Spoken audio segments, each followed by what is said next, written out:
Repeat after me, please. When you're hot, you're hot. And when you're not, you're not. Shake somebody's hand on your right and left and say, I'm hot this evening. Look out.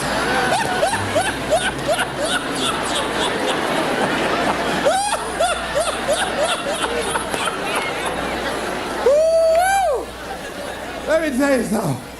Y'all out there fanning like y'all about to get happy or something. Look at Oh, I'm so glad to see you. Now, let me tell you what this is symbolic. We set it up just this way. The reason that we are here this evening to talk about Joe versus the volcano. And so what I wanted you to do was to really experience this. Now, what is it when you're near a volcano that's boiling over and about to explode? What is it that you feel that lets you know you are in the area of a volcano? What is it you feel? Heat. Oh, I know. You feel heat, right? So you're going to experience this volcano because we have things in our lives, ladies and gentlemen, and because we don't handle them, because we don't deal with those things, they begin to get kind of hot. You know, you've heard the expression, boy, I'm in hot water. Have you ever heard that before? Yeah. And that means that there's something that you're in, that some dilemma that you've got to handle, something that you've got to deal with. So let's begin to look at this guy called Joe versus the volcano, and let's see what's in it for us. I took the liberty of changing some things to enable them to be symbolic for us. And Tom Hanks plays this role, and for those of you that have not seen the movie, it's about a guy who was going to work every day. It was very depressing. I mean, when you see it, I mean, the photography is very dingy looking and gray and very dim lighting, and the people are going in looking drab, doing the same old thing every day in the same old way. Some of you work with people like that. There are faces that you wish you never ever saw. Am I right? I mean, if you never saw them again, it would be too soon. Am I right? I'm going right, all right? So this is what was going on. This guy was going into this job where it was a dead-end job. He wasn't happy. He was miserable, and many of us can identify with that. He knew that he was capable of doing more, but he had really given up on himself. He had really sold himself out. Yeah, some of us have done that. He made a trade-off. For whatever reason, he decided to do this. That's why we can identify with him. And the volcano is symbolic of the challenges that we invariably face in life, of the problems that many of us run away from handling. And he had to handle this. And how did he come in contact with this volcano? Well, what happened was he was going to this doctor constantly. He was a hypochondriac because he wasn't living his purpose. His dream had not found his life work. He would create illnesses for himself. And so what happened in the process, this doctor decided, he set him up really. See, when you're not living your goal, you go through life living like a victim. People can set you up for anything. They can run any kind of game on you and you go for it. I had a saying when I was in radio, stand up for what you believe in because you can fall for anything. Well, Joe didn't believe in very much, including himself and his dreams, see? So he was very vulnerable. And so Joe was set up by this doctor. This doctor told him that he had a rare disease and he had 6 months to live. This disease was called a brain cloud. Oh, Cadumbo Joe went for it. He believed it. But you know something? It changed his life. It changed his life. And so he was told, look here, you don't have long to live anyhow. The guy said, why don't you do this? I'm going to give you all my credit cards, and this way you can live like a king, and there's something I want you to do. There was a catch. There's a volcano on an island that's about to erupt. And unless somebody jumps in that volcano, sacrifice their life, these people on this island will perish. Well, your life isn't worth much and you don't have that long anyhow. So why don't you take my credit cards, all my American Express, MasterCharge, take all of them, go live like a king and die like a man. And Joe said, okay. What did he have to lose? He was going to die anyhow. And his life didn't have any meaning and value to him as it was. So this was no big sacrifice on Joe's behalf. Now that says something about us, people, human beings, that when you have not structured your life so that it can have some meaning and value for you, that you'll be willing to throw your life away into anything. See, the volcano could be alcohol. It could be drugs. It could be a job that does not meet who you are.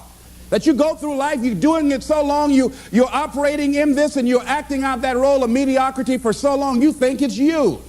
It could be a relationship that's no longer giving you what you want and creating dis-ease in your body. It could be any kind of circumstance, like in his work environment. It was toxic. It wasn't good for him. But he didn't have the guts to do anything about it, to act on it. So therefore, it was making him miserable. And as a result, he couldn't see the beauty of life. In fact, in the movie, see, they had in the concrete, there was a daisy growing up through the concrete. But people were so caught up in the depression and the gloominess of life, they couldn't even see the daisy when somebody just stepped on it one day. They couldn't see the beauty in life. See, that's what can happen to you in life, that you can get so caught up in the misery of it and the pain and the sickness and the depression and playing a victim and blaming everybody and everything rather than taking responsibility. It will blind you from seeing the stuff out there that's really beautiful. That's what Henry David Thoreau meant when he said that most people go through life in quiet desperation. They're miserable. I have friends been married for years, live in 2 different rooms. Why would you live like that? I mean, miserable. Don't even talk to each other. Grumble. I think that was supposed to mean good morning. Miserable. Just making each other miserable. Why live like that? People go to work like that. I said, why even show? I used to work with a guy like that. You couldn't say good morning to him before 9 o'clock. He'll look around and say, does he know me? Anybody know me? No, you don't talk to me before 9 o'clock. I don't play that, all right? I mean, there are people like, how many ever work with people that are just grumps? Raise your hand, just miserable. Why show up? Come in complaining every day. The best day on the job is when they're absent. Am I right? So this is where Joe was. So this doctor told Joe, hey man, you're going to die with this brain cloud. And you know something? All of Joe's other illnesses left. Joe decided to live. Joe decided to live his life. Now that is interesting. A psychiatrist did a study and he was talking about how his patients reacted when they got information that they were going to die immediately. He said that many of these patients that had gone through years of therapy that should have been making decisions about their careers, or about their marriage, or about their circumstances, and somehow or another they were stuck and didn't have the personal power or the wherewithal or the willpower to act in their own best interests. But when they were told, listen, you've got 3 months to live, or you got 6 months to live, all of a sudden these people who were initially victims or powerless, all of a sudden they started acting in their own best interest. They started living their lives. And it's amazing to me that what a paradox, that once people are told they're going to die, all of a sudden they start seeing the daisies in life. They start seeing the beauty in life. I remember it's a monologue. And it's called The Last Mile. It's a monologue about a guy who was sentenced to die in the electric chair for a crime that he did not commit. And he was pleading to the jury to understand his case. And I remember one of the parts of the monologue where this guy talking to the jury and talking to himself and going the whole gamut of emotion. And I remember something he said that struck me right now. He said, you know, he said, it's queer, ain't it? How even though life has done you wrong, somehow you still want to live. He said, you'll never again find me complaining about life has given me a short deal. No, I just want to live. I take the park benches, the crumbs, anything. I just want to live. But they're not going to let me, are they? All of a sudden, this guy who before from Sloats Corner, Indiana, never really cared about life. All of a sudden, now that he knew that his life was going to be taken away for a crime that he did not commit, he wanted to live. It's a very passionate, powerful monologue. I used to read that quite often and study that. So what is it that we can begin to do? Do we have to get a pronouncement that we only have 6 months to live in order to decide to live? In order to live in a spirit of integrity? See, most of us go through life living a lie. The Platters had a song, oh yes, I'm the great pretender. What a beautiful voice. Oh, don't faint. It's okay. It's all right. It's all right. Whew. Now I hit that note, it just gives me a chill. But anyhow, that many of us go through life being great pretenders. We should get an Academy Award. Pretending that we're happy, pretending that we're content, pretending that everything's happy and gay and carried away. And that's not the way that it is. Going through life feeling that we can't do anything about our situation like Joe did. But when they told Joe he was going to die, Joe became a new person, went back to work, and the young lady he'd been wanting to talk to for a long time, he said, hey, I want to take you out. He wasn't worried about rejection. Joe had his eyes on her. He said, Lord is my shepherd, I see what I want. Old Joe said, I might be going, but I ain't dead yet. He wanted a little bit more living. You hear me? I like that, Joe. Don't lose that. Don't lose that. All right, so here's what I think that we can begin to do. To live our dreams. To begin to let life take on some new meaning for us, some new power and some new value. Is to begin to look for the daisies in your life right now where you are. Regardless of what's happening to you, regardless of what's going on with you, begin to look for some beauty in it.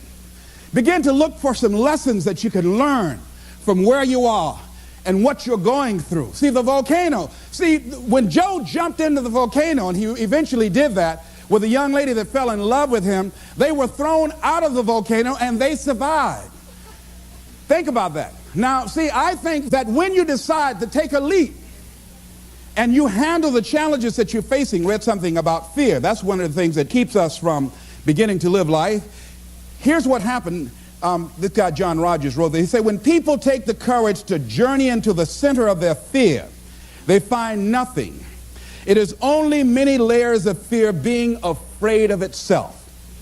And Eleanor Roosevelt said, you gain strength, courage, and confidence by every experience in which you really stop to look fear in the face.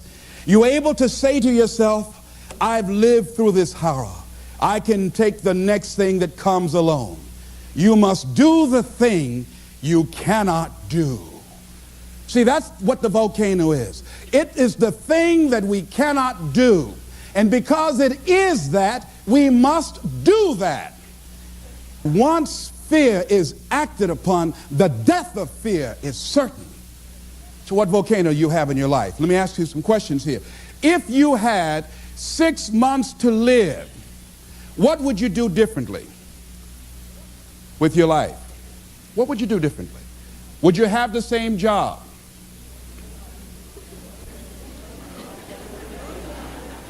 Would you be worried about things that you're worried about right now?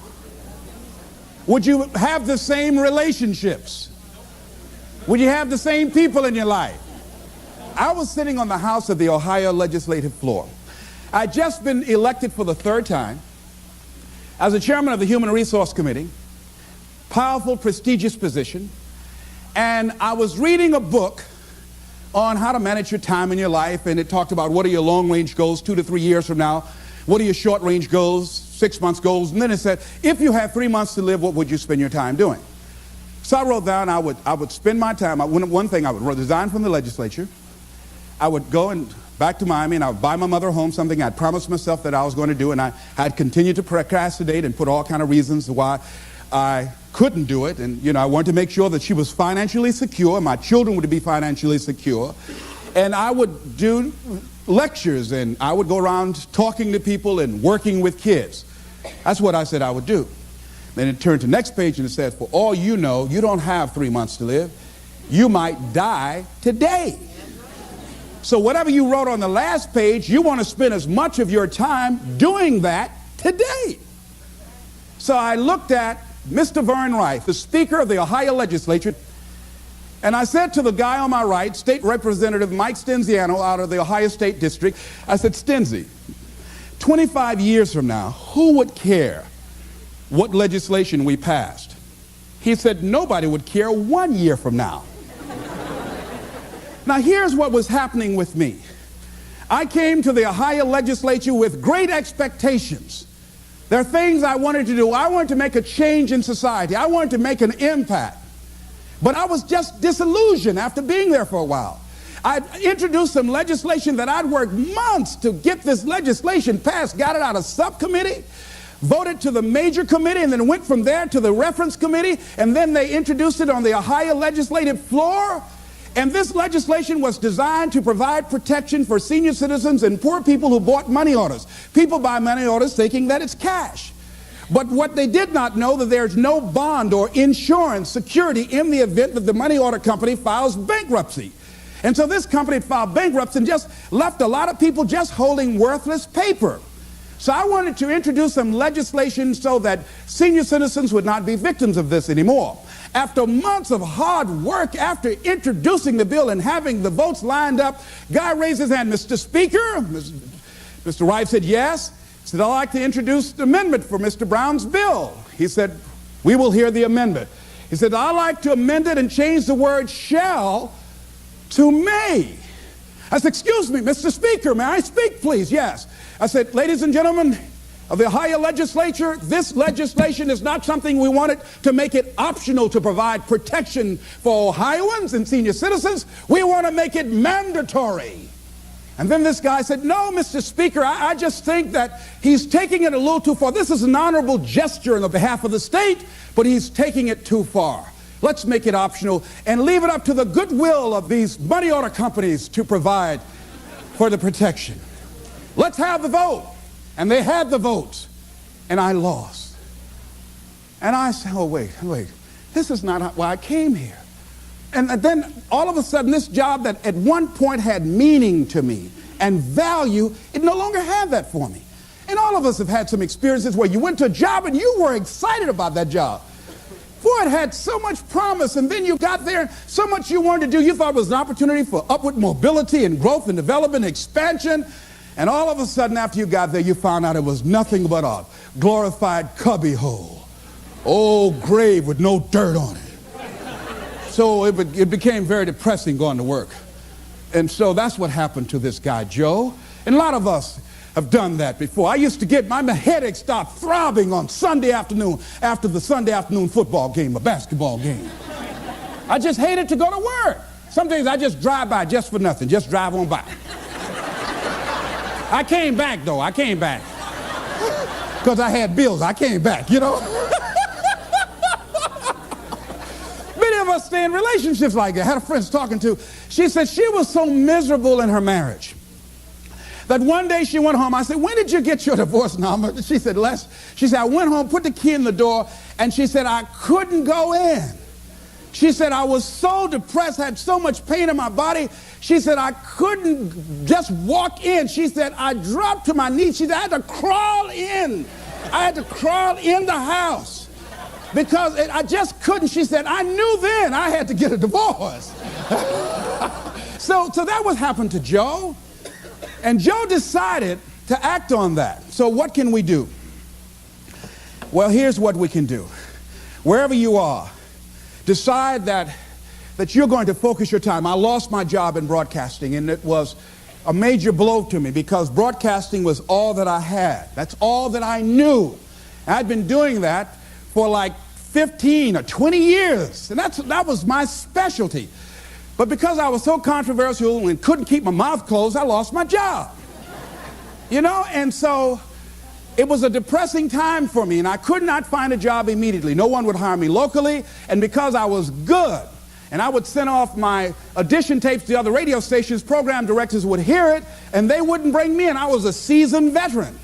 So you have that experience. If you're real good, many people will perceive you as a threat, and they won't hire you because they want somebody that they can control, and they don't want anybody in there that's going to outshine them. See, sometimes being good can be a liability to you. Am I right? Sometimes women have to scale down their ambitions and drive and what they can do in deference to men's egos. So what I did was, in the meantime, in the between time, I started focusing on my flowers. I got into flowers. See, they say when I was a kid that an idle mind is the devil's workshop. You know that's true. See, if you don't have anything on your mind, you know your mind can play all kinds of tricks on you, you know. See, when I wasn't busy, sometimes I wanted to call Bert Childs. I said, Bert, can I get my job back? My mind was saying, well, if all you had to do just keep your mouth shut, now you unemployed, running your mouth, walk, walk, walk, walk, walk, walk, walk, walk. Why didn't you just shut up? They told you to shut up. Man told you you're going to get fired. No, you had to keep on talking. Oh, ego, ego, ego, ego. Now you're unemployed. Won't nobody hire you because your mouth too big, mouth too big. Stop beating myself up. Why didn't I shut up? Boy, you're right, you're right. You know the voice. You ever talk to yourself? Raise your hand. You know what I'm talking about? You ever talk to yourself? So I just kept busy. I started working on flowers. I got really into flowers. I knew my flowers had names for my flowers. Grow real good. I talked to them. Hello, how are you today? Oh, you're beautiful. I want you to rise. People would bring their flowers over to me that were dying and wilting. I would speak to them and say, rise. Those flowers straighten up like that. That was phenomenal, all right? Then the other thing is I did a lot of volunteer work. I'd go to the hospital and I'd read the Bible to people. And I would go to friends whose parents perhaps were ill or facing a challenge, and I'd talk to them. I became involved in all kind of community volunteerism. So I'm saying that if you're going through a challenge, not that you've been laid off, but the universe has given you an opportunity to find your real true making on the planet, then use that time wisely. Volunteer, give yourself away. My high school teacher, Charles L. Williams, said something I love. He said, love and happiness are like perfumes. You can't sprinkle it on others without getting a few drops on yourself. Isn't that beautiful? See, what you give is what? What you get. All right, repeat after me, please. I'm going to give my life away. Because what you give is what you get. Shake somebody's hand on your right and left and say, share some happiness.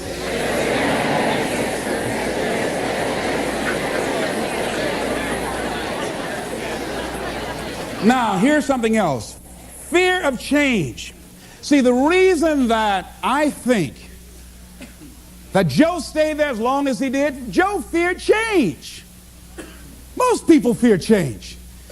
A lot of people stay in jobs where they're miserable or stay in relationships where they're miserable. Sometimes in order to begin to see the daisies in life, you've got to be willing to change cities, change friends, change relationships, change jobs. See, after a while you get bored doing the same old thing in the same old way, day in and day out. Human beings were designed to achieve. And when you're not on a path of developing your greatness and growing and being more productive and being more effective, then your life literally becomes depressing, just like Joe. So Joe was resisting change. And as a result of resisting change, Joe made some trade-offs.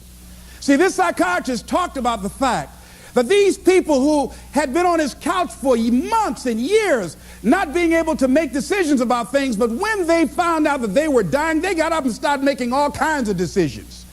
They decided no longer to sell out. And you know what happened to me when I lost my job? You know what I think it was, what life said to me more or less? Les Brown, you know you can do more than what you're now doing. Les Brown, you have sold out. Les Brown, go home. Go in your drawer, pull out your check stubs, and see how much you've sold your soul for. See, one of the things that got me about the movie is what Joe said to his boss after the doctor told him he was going to die. He went back to work and he confronted him. He said, because I was afraid, too afraid to live my life, I sold it to you for $300 a week. I sold my soul for $300 a week. When I look at Joe, ladies and gentlemen, I know that I'd sold out on myself at different points in my life. That when you go home and you look at, if your life is not what you want it to be, if you're not living the way that you want to live, if you're not experiencing what you want to experience, if it's not giving you what you want, you've got to ask yourself, what have I sold my soul for? Remember that song? 16 ton. And what do you get? Another day older and deeper in debt. Saying, Peter, don't you call me 'cause I can't go. I owe my soul to the company store. Oh, no, this is not Luther Vandross tonight. No. Last time I sung, Luther called my hotel and made a bomb threat. No. That song is depressing, ladies and gentlemen, that many of us have sold our souls for a home in the suburbs or a brand new car or 3 meals a day and a roof over our heads, or because we want to be popular with our friends. See, when you decide to make a change It's challenging. That there are going to be some resistance. Everybody is not going to agree with that. There's a price to pay. Am I right? See, when I had to think about getting a divorce, it was time for me to grow. And sometimes you stay in a situation too long. Many times you say, well, I need to do it for the kids. Well, see, staying there too long can be harmful to the kids. I had a friend of mine who finally got a divorce after agonizing it. She said, I stayed there as long as I did for the kids. She said, but if I had it to do over again, I would have left sooner because it wasn't healthy for them. And it wasn't healthy for me. Many of us stay in jobs where it's no longer good for us to be there. But because we can't see ourselves having the capacity to do more and to achieve more and can't see life after that job, we stay there as victims, volunteer victims. Because nobody's making us do it. We volunteer to be victims. We volunteer not to be in charge of our destiny. We volunteer. We willingly do it. If you're going to sell out, don't do it in a hurry. Do it slowly. Let somebody come and have to take it from you. Don't just give it up willingly. And that's what Joe had done. Thinking about a guy who he had everything going for him. Went to Harvard, became a lawyer, joined a large prestigious law firm, married the perfect wife, had children, and guess what? He was going through the motions day in and day out, but it wasn't giving him what he wanted out of life. He was going through an act. He was acting out a role. And one day, he couldn't get out of bed. He was just there in bed, couldn't get up, paralyzed. They got the doctors. They looked at him, examined him from head to toe, and said, there's nothing physically wrong with him. Get up, John. Come on, get up. He couldn't get up. He stayed like that for months, had to take therapy. See, because there was dis-ease, there was conflict in his body. Many times when life calling on us to change and to grow and to expand, we said, no, I don't want to hear that. No, we resist that. So we can go back to that lifestyle of mediocrity. We resist that change, that growth. We go back so we can go back to sleep. Winston Churchill said the truth is incontrovertible. Malice may attack it, ignorance may deride it, but at the end, there it is. Carlyle said, truth crushed to earth shall rise again. And we know Scripture says, ye shall know the truth, and the truth shall set you free. But the truth that will set men free is the truth that men don't want to hear. See, we don't want to hear. You got to change.